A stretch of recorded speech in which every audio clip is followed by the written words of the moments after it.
Welcome, everybody, to another evening of Business and Finance in Ukraine. My name is Mike Wilson. I'm the co-owner and founder of Andesite Blue, Ltd., and also the founder and owner of Andesite UA. Tonight, we are changing our focus again. We're talking about what's going on in Ukraine and all of the aspects of not just the war, but the aid and the humanitarian aid and everything that's involved with it. I have a special guest tonight. His name is Vladislav, and he's one of the directors of Caritas. I've been pronouncing it wrong as Caritas, but anyway, he helped me to get that straightened out to Caritas. Without any further ado, I would like to introduce to our new guest, Vlad, and it's a pleasure, Vlad, to meet you.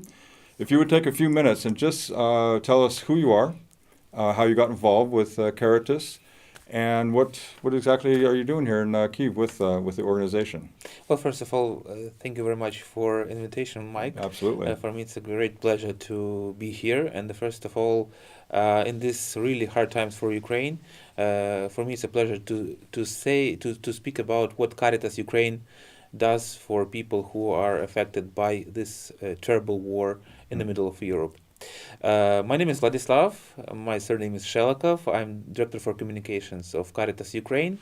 I work in this organization for more than 4 years already. Okay. And the Caritas, in general, Caritas, it means love and mercy at the same time. It's from Latin. Very, very good. Okay, well, that's a good name for it.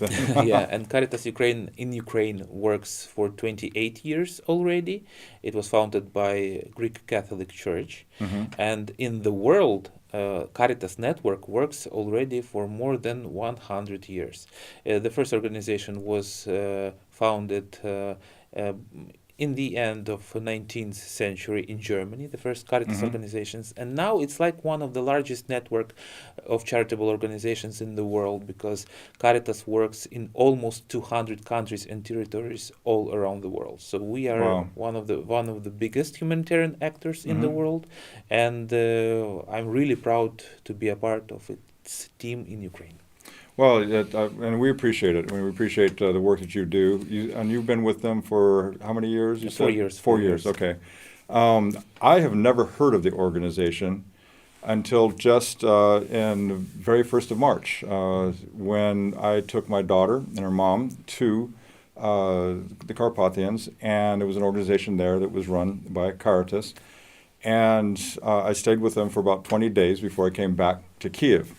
And it was amazing, the care, the attentiveness, of everybody, the kindness, just the, we're talking about moms and children that are just completely been taken out of their homes, and they've fled for their safety and for their life. And this organization has taken them in. They get 3 meals a day. They get food, not just food, but they get clothing, diapers, the basic necessities of living, and then of course the organization, the way it's set up and the compound that it's in, it's clean living situation. There's no overcrowding.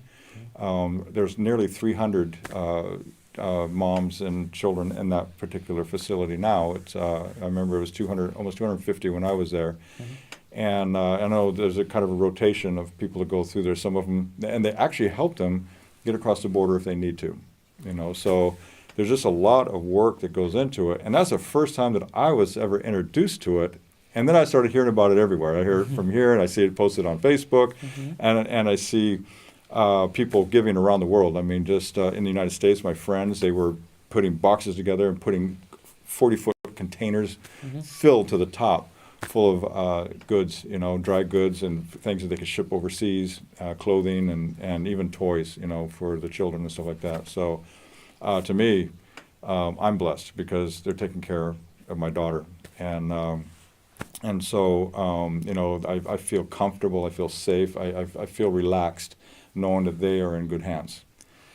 Well, that's a very nice review of what Caritas does for people affected by war, and not only just people who were evacuated from their cities, but also people who stayed in the cities, which is under attack of of military troops, it's actually also Caritas assists even those people who stayed in their hometowns. Now we are trying to reach almost all cities where we see that there is a need in assistance of food parcels, hygiene kits, drinking water, and other types of support, of needed support. So we are trying to be everywhere where we need it, by people, by beneficiaries. Beneficiary is a man or a woman who receives the assistance from humanitarian organizations. Because I know in the business, a beneficiary is like a little bit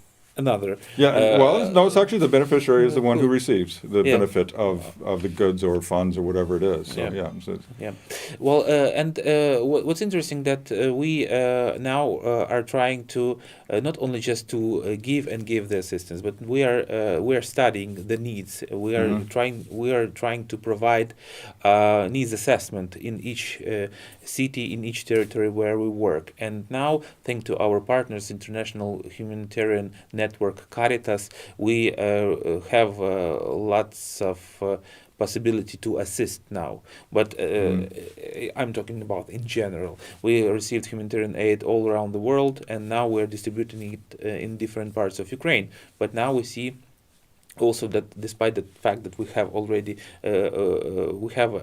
goods to transfer it to beneficiaries, to people who really need this assistance, we now are developing our new programs and projects which will be focused on how can we for the families who live in western part, whereas the security situation is much less okay. We are trying to develop programs which will help them to generate income, because we see that we cannot provide people with the same assistance all the time, and we should start their livelihood component, and we should start those programs which will for some of the people will give a new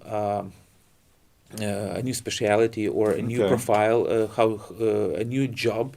Is it like an education and also job placement, or is it just an education process? Well, there are several types. So, an educational project component will definitely will be, and then we will stimulate local business. How can they make this? How can they open this job and to give this job to IDP, internally displaced person. We're talking about when we're talking about people who fled their houses in Ukraine and found a new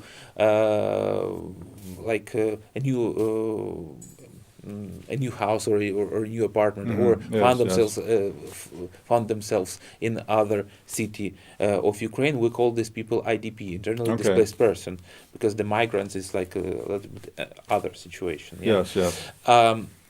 So we are now looking at these projects. How can we stimulate the local business to place to give these people job? Right. This is the first component. And the second component is how can we develop the skills, the business skills among IDPs, for them to open their new business, and we can in the future we want to finance to give a grants and to finance the opening of new business. So because we are not interested in giving the assistance all the time, we should give one time support. It's a step to get for them to become independent. Absolutely independent, because we think that it's absolutely adequate approach when we are giving people a possibility to generate own income, not just.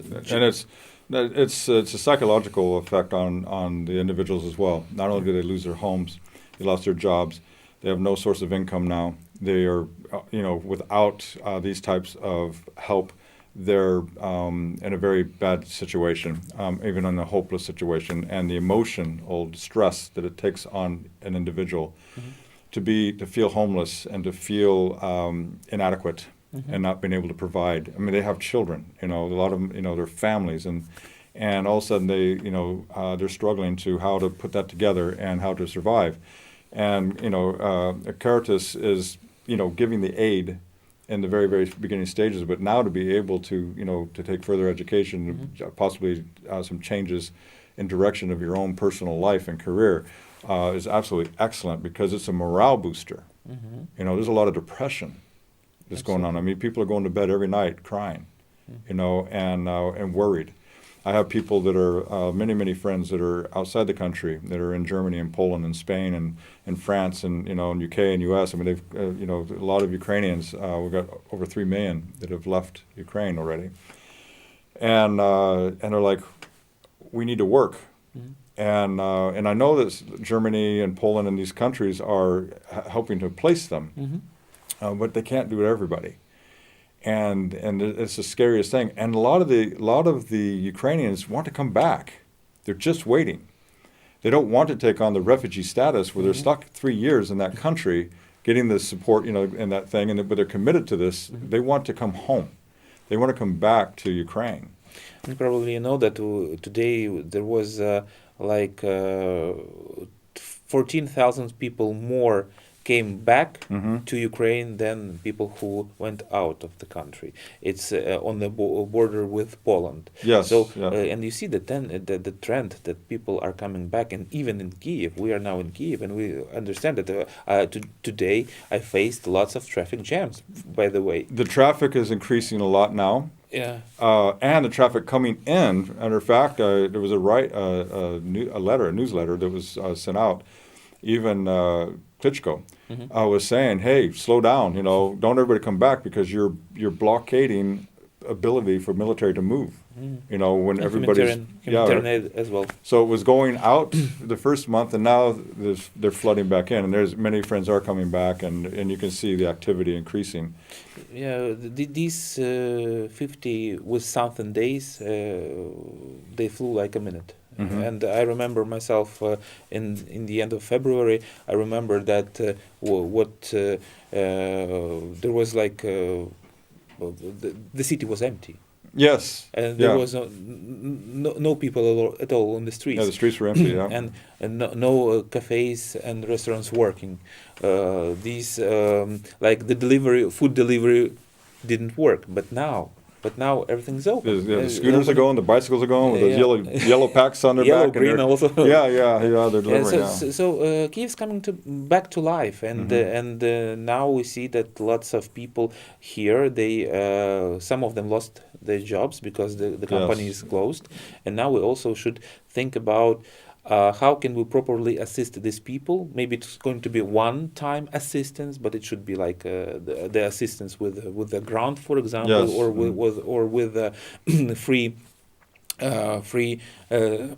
like learning like discovering new occupation, for example, and to boost their life to make it to receive a job and to work and to generate income, to receive salary and to feed their families. I was just coming back to the start of this terrible war. I remember that Caritas Ukraine started to provide assistance to IDPs, people who fled central part of Ukraine and eastern and southern and northern regions and fled on western part of Ukraine.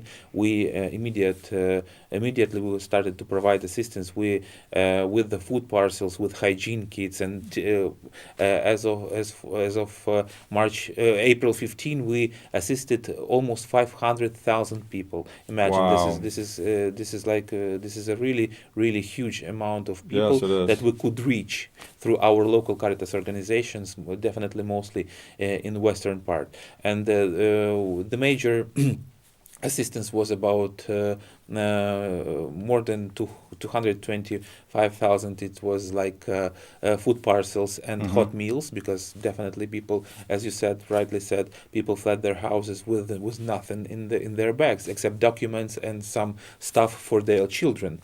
And these people were on the road. They were for 2 and 3 days. Yes. There was terrible jams. There was a terrible traffic out of the big cities. And it wasn't safe being in those traffic jams either, because there was activity actually between here and Lviv. There was threats. Yeah, right. It's kind of like what was happening in Mariupol. People were leaving but getting shot. By the Russians, civilians just getting shot. cars being shot up, that are trying to flee. Well, the same potentially was happening, especially between Lviv and Kiev. So it wasn't that safe. And so it just boils down to stress. I'm a U.S. Marine and served in the military. And I'm a patriot through and through. They call us expats because Kiev in Ukraine is my home. I never call myself an expat. I call myself a dual pat. I'm still a patriot of the United States, and I'm a patriot of Ukraine. I'm not going to X myself from the United States. I'm going to, be just as patriotic to the United States as I am, with Ukraine. But I understand the stress and how PTSD can play a part and a role. And when you're under constant stress like this, and fear and noise and bombs and bullets and firing over, it makes you tense, and you don't realize how it just gets a hold of your own health, and a hold of your whole life, and everything is tight on the inside because you just don't know what's going to happen in the next minute. So these are very, very stressful times. But hot food and hygiene, when giving those things out, those are amazing when it comes to how it makes you feel. When you got warm food in your belly, and you can actually wash your face and your hands, and you can feel clean, it is an amazing feeling of humanity. It just makes you feel alive, just to have those things. And so, Caritas is just absolute to serve that many people, plus 500,000 plus, is absolutely amazing. Logistics alone behind that. I was going to kind of mention that because I have friends in the United States that were also donating to Caritas. They're in Florida and throughout the United States. But I saw the posts and my friends that were actually doing that. Big containers they were filling up and stuff, and they were shipping them here. But it was Caritas. It had the logo on it and everything. And and that's coming from around. That's just that one place, and they keep filling them up. They keep sending us the photos, and they've got that shipment out, and they keep doing organizations. They keep doing programs, and they're asking people to bring in clothing. They're asking people to bring in dry goods and stuff like that. The soft goods, the fresh fruits and things like that, have to come from here. You can't ship them over the container or they'll be rotten. But they do the dry goods and everything that is necessary to get over here. And so that's to be able to handle all of that, to get them into the country, get those containers in there, and then Caritas then to distribute them out proportionately to the needs. I think the one in Carpathians that my wife and daughter are at, they received a 40-foot container. I don't know if it was once a month or maybe even a little quicker than that. Well, yeah, and that's an advantage of the network, because we started to receive assistance all around the world in the first days of this war, and we started to monitor the needs, the current needs in different parts of Ukraine, and then we started to receive this humanitarian aid, and then we were sorting it out, and then we send it into different parts of our country. And what is interesting that it's in the first days of war, we not the first days, but first weeks of war, we faced an issue regarding to buy food in Ukraine. Yes. There was a deficit among these food items, but luckily now the situation is now better. More stabilized, yes. Because we import some of food items from European countries and successfully deliver it into different parts of Ukraine. So now we are facing some deficit in like separate like corners of our country, but it's not. But it's not all. It's not a trend, whole Ukrainian trend. So now, and we are purchasing this food. We're making the food parcels or food. I don't know, daily food item, and we distribute it among families, and the families can, and even there in these food parcels we have items with that can be quickly cooked. For example, this is like potatoes that can be how to say it, like fast cooking potatoes. Oh, yes, yeah. You only need Like just, potato freeze, in the fryer and stuff like that. Yeah. it's freeze, but it's like a I don't know. Oh, you mean like the instant Yeah, potato? absolutely. Okay, Yeah, yes. you're absolutely right. The instant potato which is filled with hot water, and then And you can yes, just yes. I actually like those. It's pretty tasty with some butter in it, a little bit of salt. Yeah, so it's good. absolutely, and other items that now we are distributing it in all territory of Ukraine where we can where we have an access, because that's also a big issue regarding Mariupol. The city is totally seized, and we do not have any access to Right, to right. the city, unfortunately, and we know that there is a terrible humanitarian situation there, to be honest. So and also, by the way, in some cases, some parts of Zaporizhia region, some parts of Luhansk region, Donetsk region, they're also inaccessible for us. But we understand, and we totally understand that the needs are there. People really need our support there, and we hope for these humanitarian corridors to be opened, and Yes. people will receive this assistance and can be evacuated. And I'm a military man, and so I mean, logistically, I see the different aspects of that, of what needs to take place to free up those areas like Kherson, Mariupol, those areas that are kind of bound out right now by Russian occupation.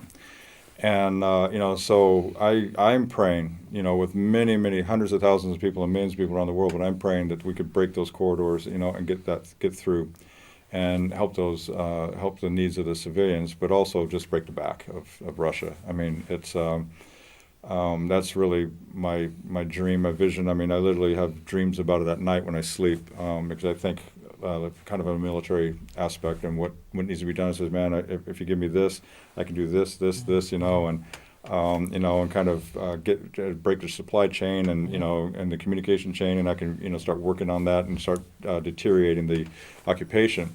But because we need to get Caritas and other organizations, like Yarmus, who was my guest last week, and who I also support and volunteer for.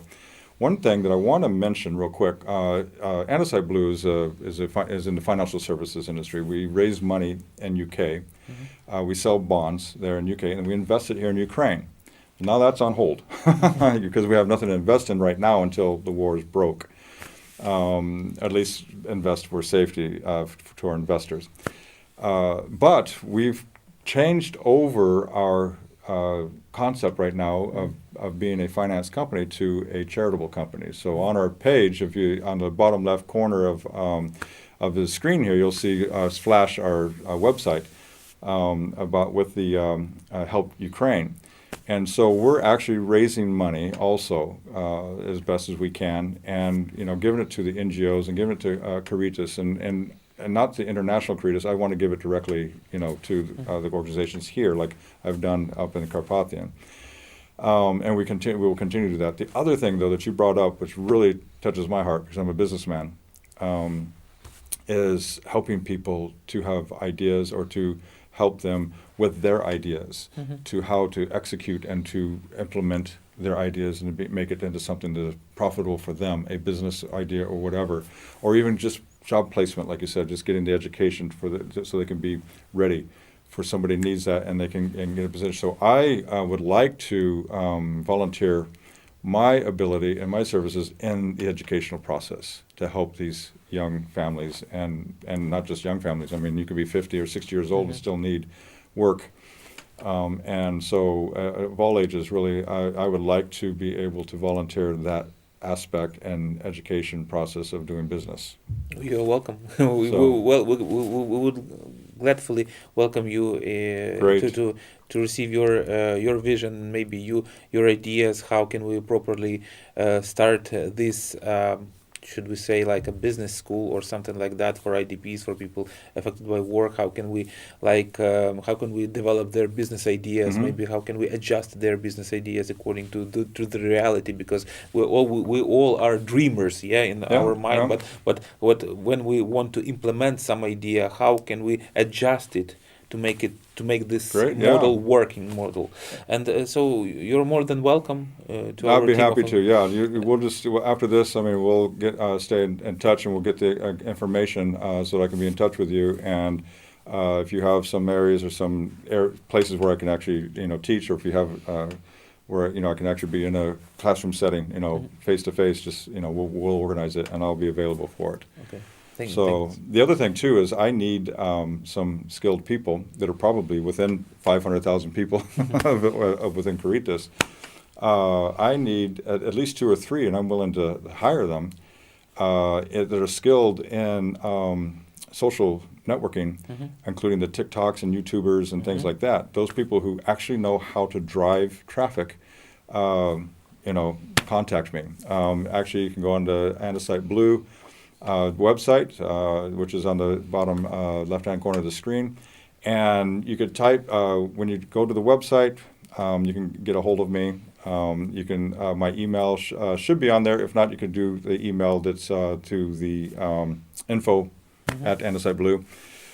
Send me an email and say, hey, I've got skills. I'd be happy to meet you and, and hire a few people that, help. I know it's not 500,000, but at least if I can have a few people work that have good skills on that, I'll be happy to take them on. Well, when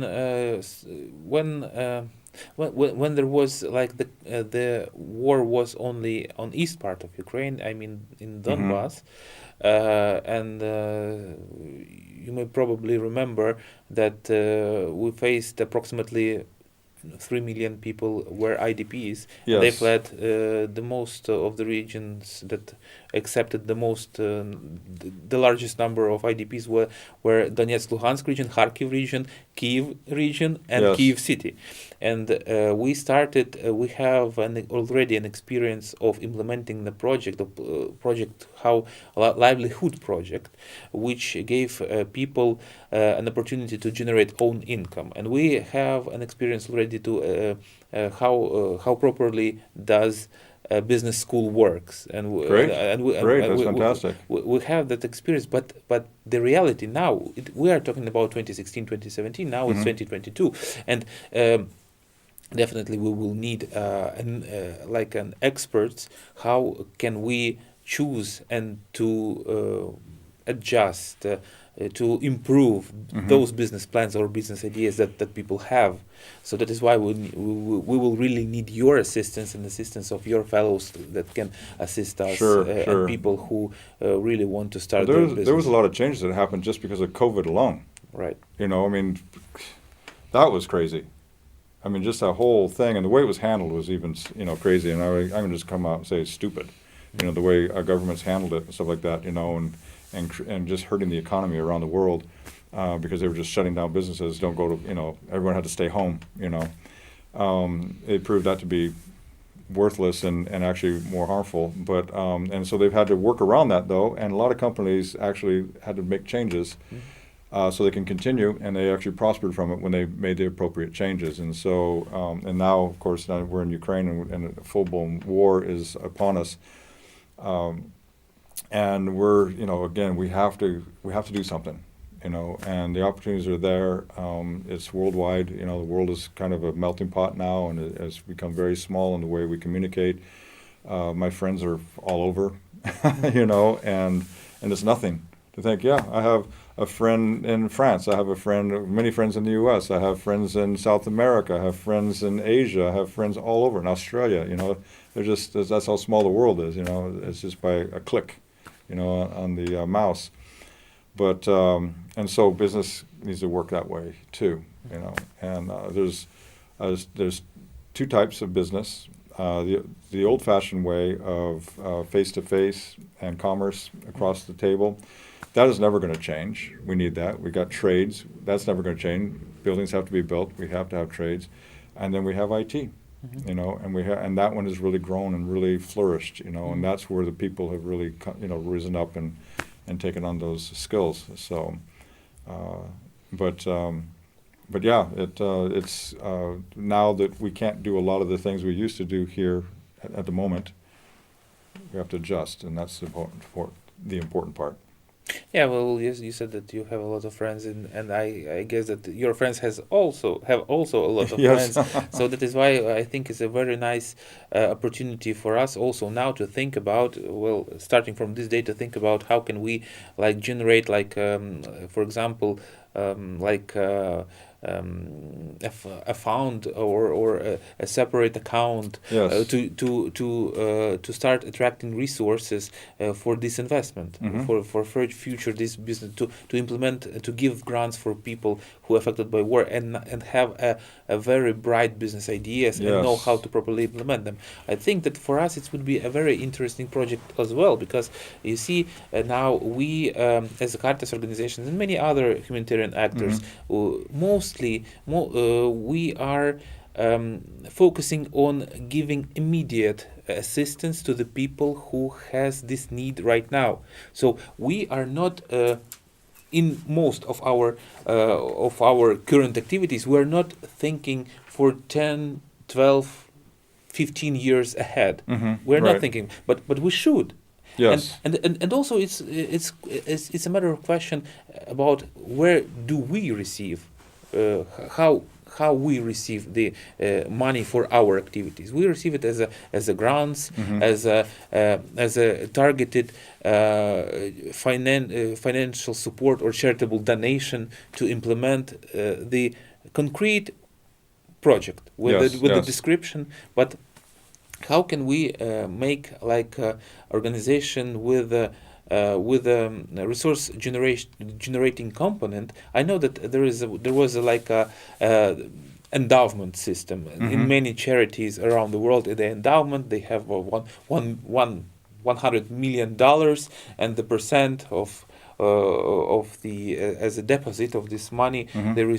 they're receiving it, and this deposit, the percentage or the income of this deposit they are spending for the charity. But still, if we have lots of friends around the world, I mean friends who really want to support Ukrainians who affected Mm-hmm. by this war. So now Yes. we should think about the situation right now, and we should establish this I don't know, project, and to start collecting money for this project to give this to the people. Absolutely. And with 10, 50, 100 million people around the world, I mean, really, about 7 billion, that's not even much of a number. But if, you think about them giving $10, that's reached $100 to $1 billion worth of funds, of grants. That's more than necessary to do grant work. But it's just, $10 per person is really not that much. Other foundations who want to donate to the project and to these grants, then we could actually promote the name of those organizations. That would say this is a grant, or this grant has been sponsored by so and so company, and so that way they get recognition of their support. But in reality, it doesn't take big donations. It doesn't take the $1 million donations, although we accept those.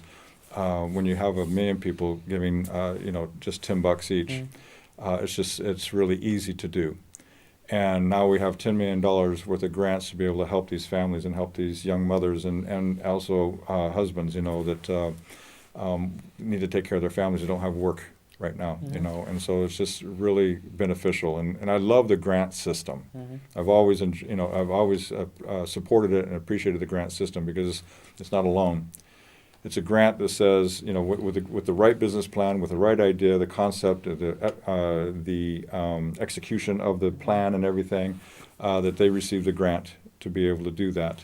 And that gives them the boost that they need to get started in business. So I absolutely love the grant system, and it would be wonderful. We can set that fund up and get that rolling.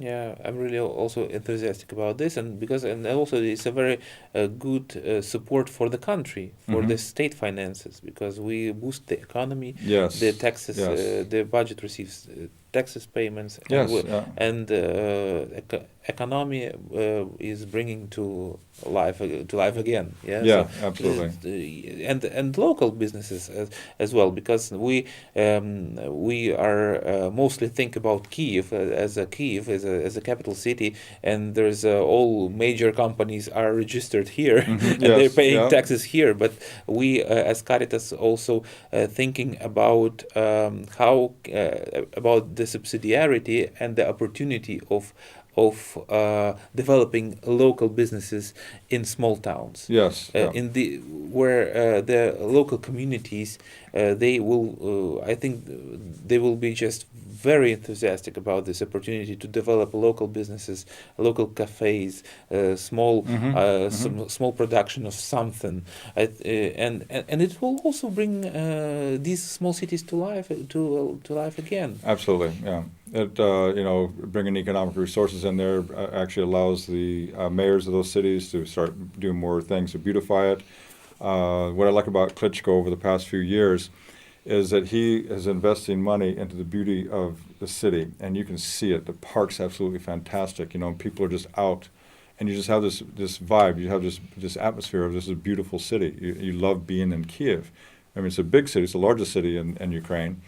But the left bank is with the parks along the lakes there and everything. I mean, it's just absolutely gorgeous, and you can see the families walking with their children and the children playing in the playgrounds and just the sports fields and things along the parks.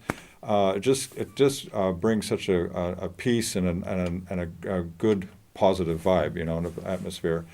And so money spent well does change a lot for the community. And like you said, especially with those small communities and small towns, to be able to produce the finances in there by supporting businesses and stimulating that, it changes the morale of that town, and people enjoy it, So. And also one more thing about I think that starting this 24th of February changed. I can predict that will also change the mindset of majority of people. I think that the trend is to purchase an apartment in Kiev and to live in Kiev will also be changed. I guess. I guess after all the situation, and remember that the first 2 days it was so hard to leave the city during the first 2 days of war. It was like people were trying to get out of the city for 8-9 hours. Oh, I was one of them. I was getting my wife and daughter out. We were at the train station. As we were sitting there, we sat in the train station for over 7 hours. We tried a couple of trains, couldn't get on. Finally, we got the last trains out. In the meantime, while we were sitting there waiting, 2 bombs went off.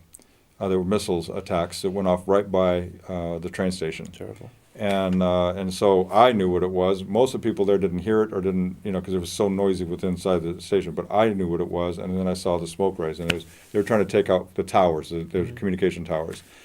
And my daughter, fortunately, she's 2 years old.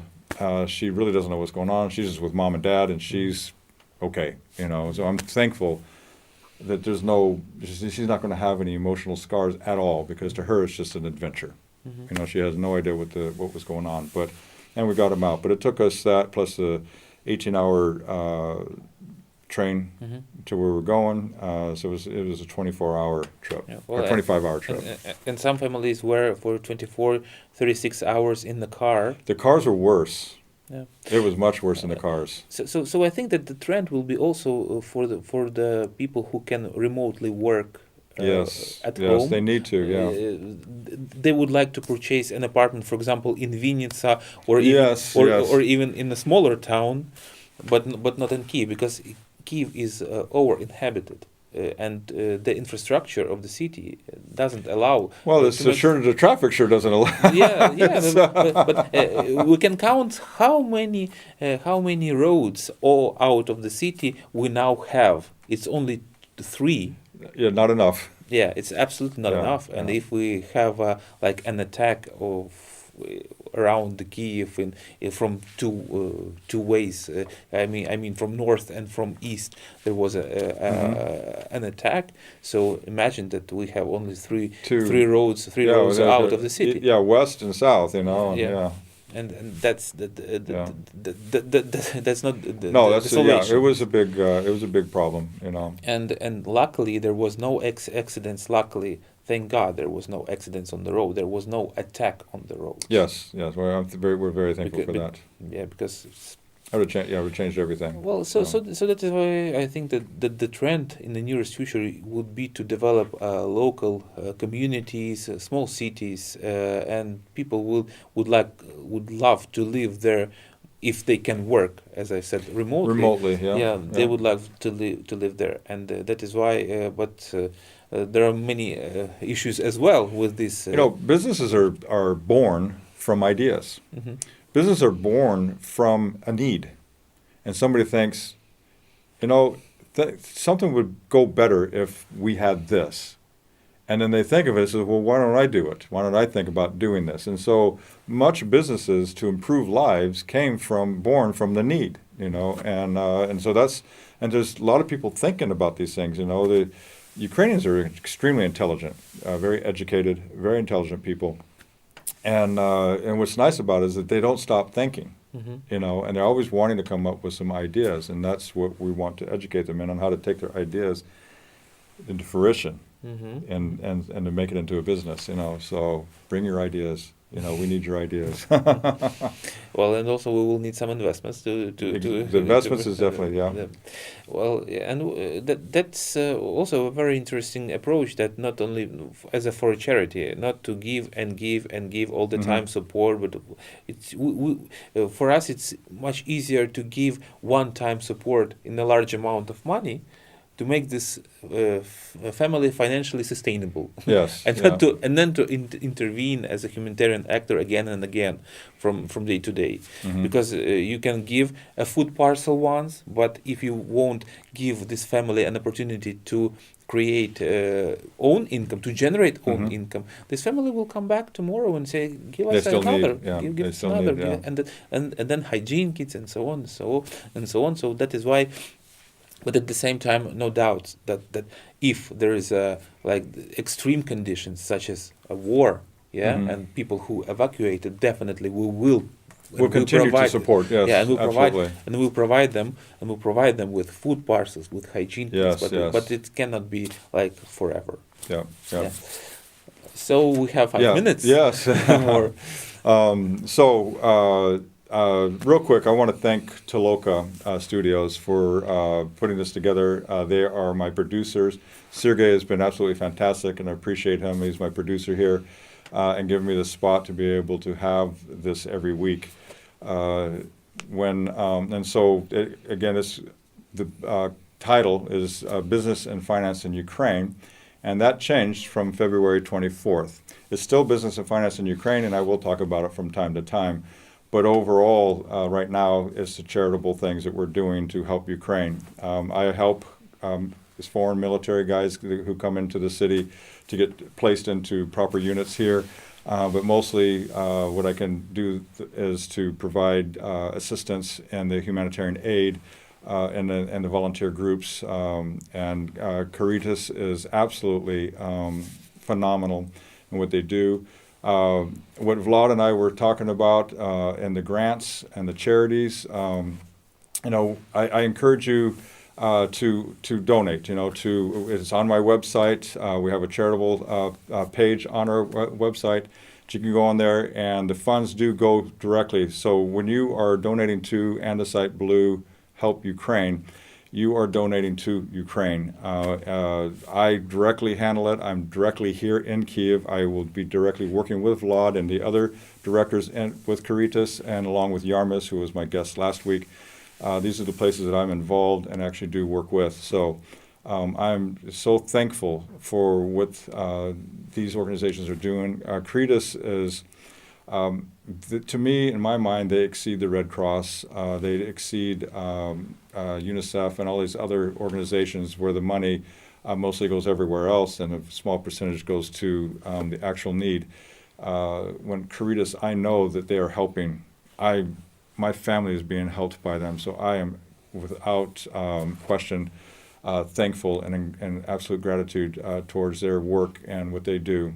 And so I support them, and I'm active. And as we spoke here, I'm looking forward to actually getting involved in the educational process and to helping people to step up and to get their ideas and help them to make them into ways of income for themselves and for their family. So again, thank you for joining me this evening. I thank Toloka Studios and Productions. I want to thank Vlad for coming this evening, and I look forward to working with you in the next days and months and in years to come. I'm really thankful for the invitation, and I'm surely enthusiastic about our fruitful further cooperation. Great. Well, everyone, you have a good evening, and we'll exchange digits. Okay. All right.